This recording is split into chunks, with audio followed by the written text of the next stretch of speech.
Namo Myoho Renge Kyo. Thank you for being here. Thank you for your practice. I hope this finds you in good health and secure. We are continuing with the final chapter of this little book on the 3,000 realms. I hope you're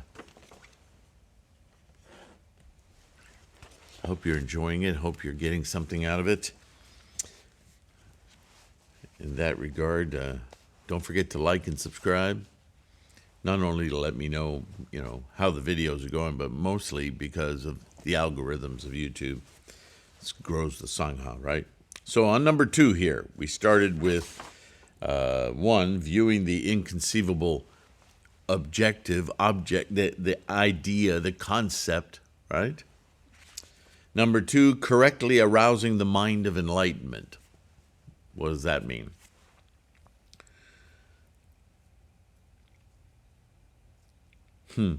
Makes me think of the way that we samsaric human beings, we go through our day like we're this hermetically sealed person, self, and everybody else and everything else is just, it's like a cloud of stuff around us. We're so incredibly self-centered. It's really hard to conceive. And if you've been practicing Buddhism for any amount of time, or any philosophy that really looks at the nature of self, wow, our perception of the universe, it's so self-centered. I don't want to get off on too much of a tangent, but correctly arousing the mind of enlightenment exactly confronts this. Because to arouse the mind of enlightenment, you first have to understand that what you are, what self is a constructed, confined experience. And that if you truly want to experience all of the energy that you're manifest of, then you have to permeate, break through that constructed shell that you've created around yourself, that ego, that I represent all things, because that's the assumption. And on paper, it's not that far from correct. But ideologically, the way that our mind works, it is completely shuts you down. Because to truly be all things, you must participate in the process of all things. Then you can truly say, I am all things. But the very fact that we have to use, language is built this way. I, self, ego, is all about this shell, this protected identity. And it's scary. It's scary to then, if you're going to make that proposition, especially in language, and say, what would not be that? What would that not be? Well, then linguistically, it is unprotected, which sounds scary. But this is why we don't use those words linguistically in Buddhism. We try to indicate that unmanufactured, unprotected, unconstructed self-ego as a liberation. That in actuality, what we are is participating in something far more vast and immense. And in order to express what we think of as a self, is that self only exists in juxtaposition to everything else. So rather than claim ownership of everything, to liberate oneself, to be within everything, an expression of one of the things that is everything, that changes the nature of our self-perception. Does that make sense?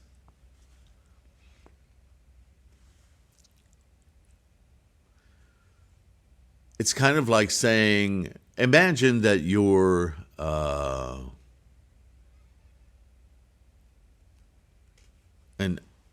an unborn chicken, and you exist in a shell, right? An eggshell. Very easy. You can take one out of the fridge. You can go hold one in your hand right now and understand what I'm talking about. The perception from inside that egg, even if that perception is so amazing that that perception understands that there's a lot going on outside that shell, the experience of that entity in the shell can say, I understand the universe, but it only understands the universe within the confines of that eggshell. No matter how linguistically clever that entity can be about existence, its idea of self is constructed, confined by that shell. Right? This is what we do. And when we break through that shell, and we're then confronted with the immensity of everything no longer now outside the shell simply disappears, the nature of our identity is confronted with the largesse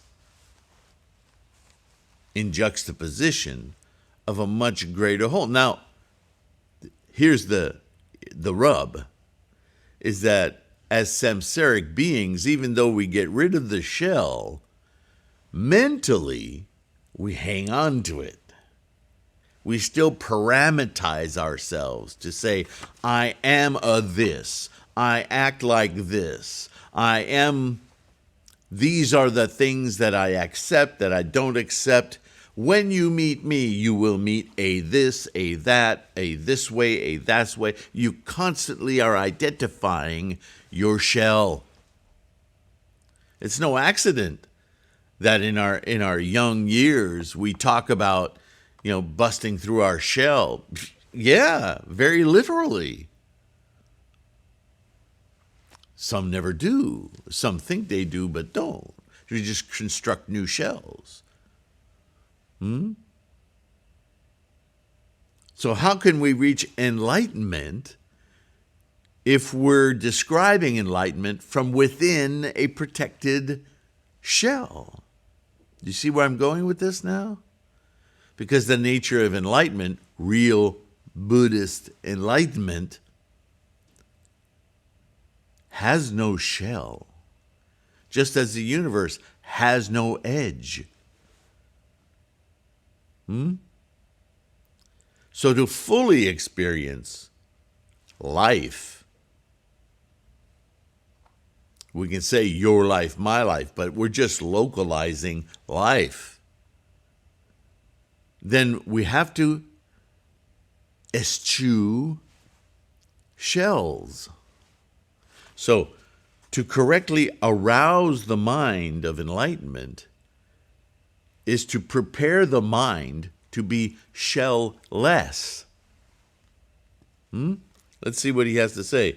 Second, truly and correctly arousing the resolve to attain the enlightened mind, the bodhisattva, means that based on the supreme reality, one arouses the uncreated four great bodhisattva vows, and with compassion for oneself and others, seeks enlightenment above and to save others below. Therefore, the Lotus Sutra, the Myoho Renge-kyo, says, quote, a canopy was placed on the top of the vehicle as a shelter. Ooh, that's tricky language. But canopy is being used like what would be modern parlance would be an umbrella term, an embracing term, not a shell. Do you see why this could get confusing here? So I added a note in here. In this text, we see clearly Nichiren's source for the insights of Gohonzon in the mental attainments of the focused samadhi or meditation. This is the secret truth kept and transmitted to the Miaolo, to Miaolo and Dengyo before Nichiren. The text continues. Then we get into skillfully pacifying the mind. This is step 3. So remember, we're taking a step-to-step approach of, and this could all happen in an instant when we chant, when we sit in front of our Butsudan, we use our mandala as our focal point to penetrate that Gohonzon, that ultimate window of experience, of totality. It can happen with one Daimoku, or depending on how many distractions you're working through, might take several, yes? So this idea of a canopy is the idea of inclusion of knowing. Knowledge is no longer self-centered, but others-centered, along with, and it uses above, below here. I don't know how that translation works, but it's a visualization. We can understand from this that there's an overriding, riding principle here that by its nature is inclusive of one's environment, others, not just of identifying self, right? Number 3, skillfully pacifying the mind. Why would you have to pacify the mind? Well, third, skillfully pacifying the mind through correct calming and contemplation means that by realizing the marvelous reality described previously, one is in the constant serenity that is called meditation. Once you break through that identification shell, the essence of your selfness, the perception of the freight train of karma instantiating moment to moment, one's self and environment together, once you have that perception, there's a great calming, right? Because the exigencies we constantly are struggling with, our anxieties and our stress, are about the dissonance between what we identify as self and our environment. But when we enter into the knowledge that there is no dissonance, that there is only experience of the totality, there is no separation, there is only concomitance, it's like a great weight lifted off of our minds, yes? And so that's calming and a result of our focus, contemplation. Being serene, there is constant illumination that is called wisdom. Therefore, the Myoho Renge Kyo says, quote, a red pillow was placed in the vehicle, end quote. There's a calming, right? Like resting. Number 4, destroying attachment. You see how all of these are minute descriptions of all the same process happening. 4th, destroying attachment to all things means that based on the threefold contemplation, the Bodhisattva destroys the 3 delusions. There is no delusion that is not destroyed in a single moment of the threefold contemplation. Therefore, the Lotus Sutra says, quote, the vehicle is as swift as the wind, because it happens in an instant. When you finally Let go of creating shells of identity, collections of identification, of self, of ego. When you're in the flow of energy that is the momentum of life, then the idea of possessions is moot. Right? When you're swimming in a pool of water, are you concerned about every cup of water that you're... Now I'm going through this many cups of water. Is that the cup of water? Is that the mine? Is that water mine? You're not even thinking about that. You're just swimming through the water, right? Same thing. When we conceive of ourselves as identified, an I, an ego, then everything is either mine or not mine. It's all about possession. But it sounds silly to think, well, of course, when you swim across a pool or in the ocean or any body of water, the idea of mine is kind of silly, unless you're so egomaniacal that you own the ocean. You might. Samsara is pretty wild. 5, distinguishing the passageways and the obstructions. Certain things come to light when you transmigrate from that mind of possession and locality and identity to a broader sense of being. 5th, distinguishing the passageways and obstructions means that suffering and the cause of suffering, the 12-fold causes and conditions of dependent origination, right, the nidana, the 6 hindrances, the innumerable delusions, and fundamental ignorance are obstructions, right? All of that possessing and manipulation and shells. The path to nirvana and the cessation of suffering, the wisdom that extinguishes the causes and conditions, the 6 perfections, the threefold contemplation in a single moment of consciousness, yet another way to say threefold, 3,000 realms in a single thought moment. Yeah. These are the passageways. These are the ways to get your mind to Buddhahood, recognizing these various literations, ideas, concepts. Whenever there are passageways, one should maintain them. Whenever there are obstructions, one should destroy them. When the passageway becomes an obstruction because of attachment to it, then that which destroys, like that which is destroyed, should be carefully sorted out and set in order section by section. This is called distinguishing the passageways and obstructions. The Myoho Renge-kyo says, quote, a red pillow was placed outside the vehicle. Now that's an interesting, we're going to talk about that for a minute, because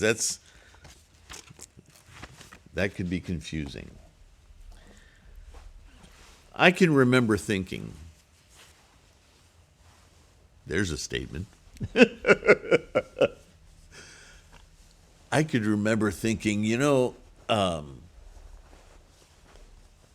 early on, there was a lot of talk amongst the people that I practiced with about, what we do as Buddhists is get rid of desires. And then you hear these different, from different schools, the koan, to desire, not to desire, or that your desire to not desire becomes a desire. That whole mess. And we just addressed it in that last paragraph. And many of you, maybe all of you, caught that. But it's an interesting, I think it bears some investigation, because I've said several times in videos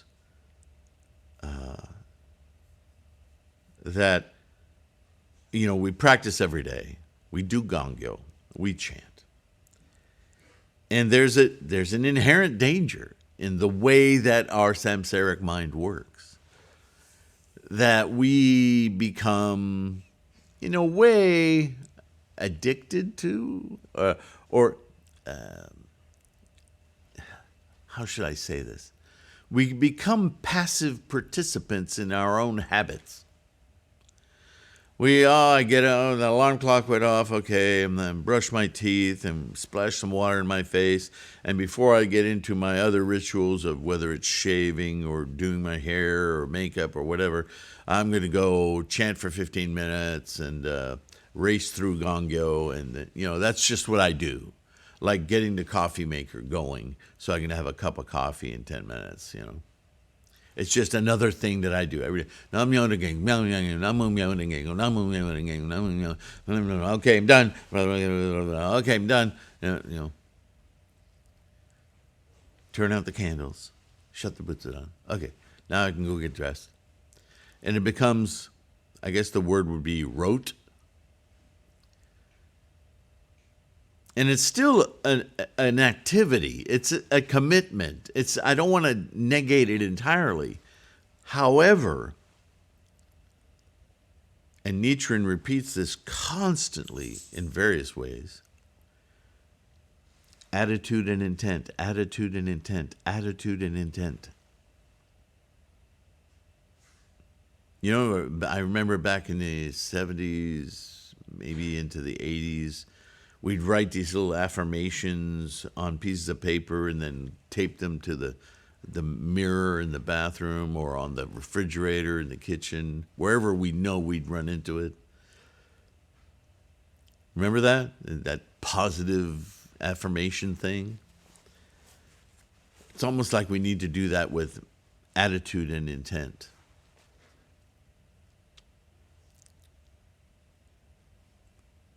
You have to have a personal commitment, a resolve, an expectation when you perform Shodai, Daimoku, Gongyo. It's something that I've had to, I've talked to some of you who've come from, and a lot of people come through a certain organization that's all about, get as many in as you can, count them, do it for longer, blah, blah, blah, blah. They're cheerleaders, and, maybe that started from a good place, that kind of thinking, but unfortunately it rapidly devolves into a competition with others or with yourself. And I don't feel comfortable with the efficacy of that because it runs counter to what Nichiren is saying in Shakyamuni. In fact, Nichiren has said many times in his letters, as Shakyamuni has, that just one word or a word phrase or 4 gatha or any little bit of this teaching, the Lotus teachings, that you repeat to yourself, that you recite, is as though you have read the entire thing, as though you have inculcated the lessons of the entirety of the Lotus Sutra. This is what Nichiren built his doctrine on. This is why we chant Namu Myoho Renge Kyo. Namu is a critical set of characters that first of all presents our self, our identity, our beingness, and Mu presents it as a dedicated, an open funnel for enlightenment to be received. I am present and I am awake and listening and receiving. Namu. And what are we awake for and receiving? the totality of enlightenment. Myoho Renge Kyo, this process of energy, the engine of life, and inculcating it into our ninth consciousness, yes? Buddhahood. If you have to write all of that down so that when you face your Butsudan and the mandala, you read that first and then you think, with each Daimoku, I am expressing this engagement. Yes, there are words, there are sounds, there is rhythm, there is all of that, but it's all in the service of instantiating that. And when you chant with that kind of commitment, that kind of consciousness of what it is you are actually doing, I'm not going to stop you from chanting 2,000, 20,000, 200,000, 2 million Daimoku. What I'm saying is, if you do just 10 Daimoku with that kind of engagement,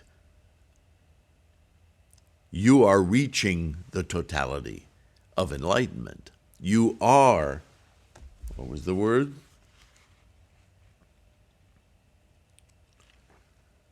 Correctly arousing the mind of enlightenment. The second step.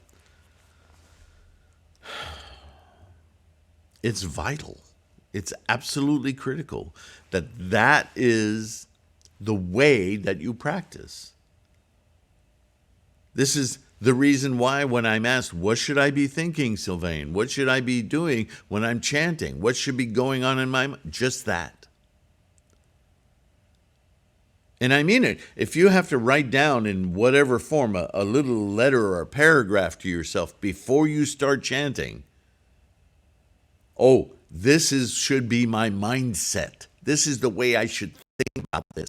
And then, Namo Myoho Renge Kyo, with that knowledge, with that preparation, right?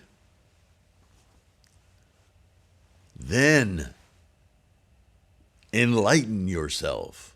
Not just a habit. And that's what these the idea of these obstacles is, that the desire to perform a procedure for enlightenment supersedes the actual act. And now it's a habit that you're doing that's just another habit. You don't have the investment that's required.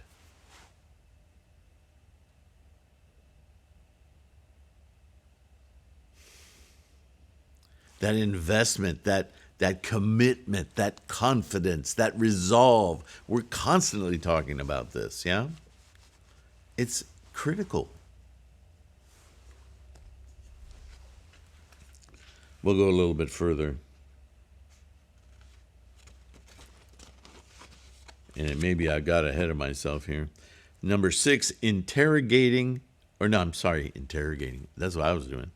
Integrating. Integrating the conditions for enlightenment. 6th, coordinating the 37 conditions for enlightenment and adapting to them means to adjust to the 37 conditions for uncreated enlightenment one by one.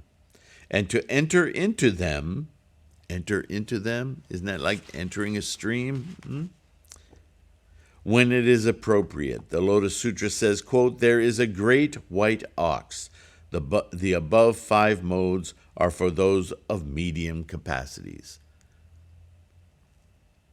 So, Tendai is identifying different levels of commitment and understanding, yeah? So his first 5 levels in this, the 10, is the learning stage, the learning to understand and receive this experience that's not common to samsara. This is new. I'm experiencing something now. This is the beginning of our practice. When you chant without knowing what's going to happen, but you have a great commitment due to curiosity, and things start to happen. The mandala does weird little visual things, but you're not sure what's going on. Your life, you see changes in your life, and wow, things are different. I can feel it. All right? And then we settle into kind of a habit. And this is a dangerous period because we're very good at inculcating new experience. We just make it habit. Now I own that. Right? Can't take it away, although you can lose it. Any of you who've quit practicing for a while know what I'm talking about. Right? Energy is energy. It has to stay in momentum. You have a basic momentum in your life. But by practicing Buddhism, you can alter that momentum, shift it. The momentum is moving. You can't change the speed of causality, but you can experience and shift your interplay with it and the cosmos, because your energy is within all energy. And so you can influence how it navigates the universe, what it runs into, what obstacles pop up, and what obstacles can now be just flowing with instead of resisting. And you can experience a kinder, better, more fulfilled life. That's what we're doing. Less suffering, less anxiety, more validation, if you will, more freedom to be even more, to the maximum of our potential. That's what this is all about. But that seems a foreign experience when we first start. So everything ends up being about recognizing your attachments, recognizing when things become attachments. That's a new experience. Recognizing, I've made this a habit energy now. I'm not as invested. You must stay invested in the breaking through. So this is early. Now we're going to dig deeper into a more evolved practice, nurturing a greater understanding and experience of that being in the flow. Curing hindrances and assisting enlightenment is the 7th step. That's very proactive now. No, we're going to do something with this. We're not just going to discover it and go, oh, wow, this is cool. We're now going to understand with Buddha wisdom how to keep interacting with this newfound liberation and course as bodhisattvas in the world, in our life and others, right? No separation anymore. So we'll start on that in the next video. I think that's enough for today. Oops. And we're on number 7. Thanks for listening. I hope you're getting aha moments out of all of this. And maybe it's raising some questions for you. Again, please shout out in the comments or email me directly, right? And whatever it takes to keep your practice fresh. So I thank you. I thank you for participating. I thank you again for your practice. Patrons for your support. All of you can support, like, subscribe. You know the drill. Right? Buy the ebooks, the print books. Everything helps to grow this Sangha and keep us alive. This is all I do. So it's not like I have I have a benefactor who gives me a place to do this, and she is amazing. Namo Myo Renge-kyo. Thank you, Sandra. But all of you, and your support by by being here, by participating, and those of you who can, by supporting financially. Let's propagate Nichiren's teachings, Shakyamuni's teachings. Let's change the world, yeah? Namo Myo Renge Kyo. Thanks again. I will see you in the next one. Undoubtedly. Bye for now.